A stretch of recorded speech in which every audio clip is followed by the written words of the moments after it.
జగన్కి మోడీ అపాయింట్మెంట్ ఇస్తారా లేదా అది ఇప్పుడు తేలాల్సింది. అసలు అడిగారా లేదా అన్నట్టు ఓ లేఖ అయితే జగన్మోహన్ రెడ్డి ప్రధానమంత్రి నరేంద్ర మోడీకి రాశారు. రాష్ట్రంలో అరాచకం పెళ్ళుబుకుతోంది, సాధారణ ప్రజల్ని చంపేస్తున్నారు, కార్యకర్తల్ని చంపేస్తున్నారు. మా కార్యకర్తల్ని ఇప్పటికి 35 మంది దాకా చనిపోయారు, ఆత్మహత్యలు చేసుకున్న వాళ్ళు 35 మంది దాకా ఉన్నారు, వేలాది మంది గాయపడ్డారు, కేసులు పాలయ్యారు, అరాచకం నడుస్తోంది, వచ్చి కలుస్తాను అన్నటువంటిది ఓ లేఖ రాశారు. ఇది బహిరంగ లేఖ. ఈ బహిరంగ లేఖలకు ప్రధానమంత్రి చూసేసి పేపర్లో చదివేసి సాక్షి అయితే పిలవరు.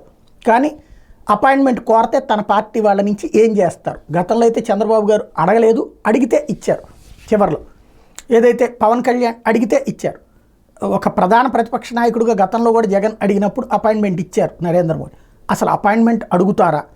వాస్తవంగా ఇప్పుడు పార్లమెంట్ సెషన్స్ కాబట్టి ఆ టైంలో అడిగితే పార్లమెంట్లోనే కలిసేందుకు ఇస్తారు వింతపత్రం తీసుకోవడానికి. అయితే ఇప్పుడు ఆయన ఎన్డీఏ కూటమి హెడ్, ఇక్కడ తెలుగుదేశం పార్టీ ఎన్డీఏలో భాగస్వామిగా ఉంది. ఇప్పుడు ఏం చేస్తారు? ఎందుకంటే ఇప్పుడు ఇదివరకు రామ్మోహన్ నాయుడు వీళ్ళందరూ వెళ్ళటం, కలవటం, వింతపత్రాలు ఇస్తూ ఉండేవాళ్ళు. లేదా ఇప్పుడు జగన్ కాకుండా తన పార్టీ ఎంపీల చేత అట్లాంటి వింతపత్రం ఇప్పిస్తారా?